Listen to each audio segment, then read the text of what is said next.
శనివారం సాయంత్రం రోజు పిఎస్కి వెళ్ళి పిఎస్ వాళ్ళతో చెప్పిరంట, వాళ్ళు తిడుతున్నారు మమ్మల్ని, మాకు భయం అవుతున్నది, సో వాళ్ళ వల్ల మాకు ఏమన్నా ఇది చేస్తారేమని భయం అవుతుందని అంటే పోలీసు వాళ్ళు ఏం చెప్పారంట, సిఐ సాబ్ అట్లా మీకు భయం అవుతుంది అంటున్నావు కదమ్మా, సరే మీ అమ్మోళ్ళ ఇంటికి వెళ్ళి ఒక 4 days ఉండండి, మేమేం పిలువం మిమ్మల్ని, మేమేం రమ్మని చెప్పాం, ఒక 4 days అక్కడే పోయి ఉండండి అని చెప్పారట.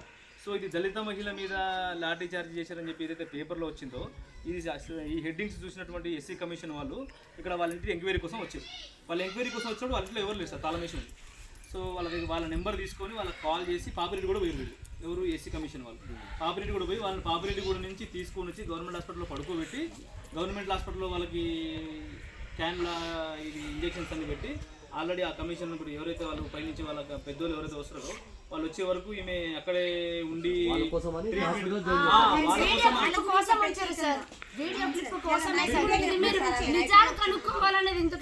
కనుక్కోస్తారు. ఇదైతే వాస్తవము.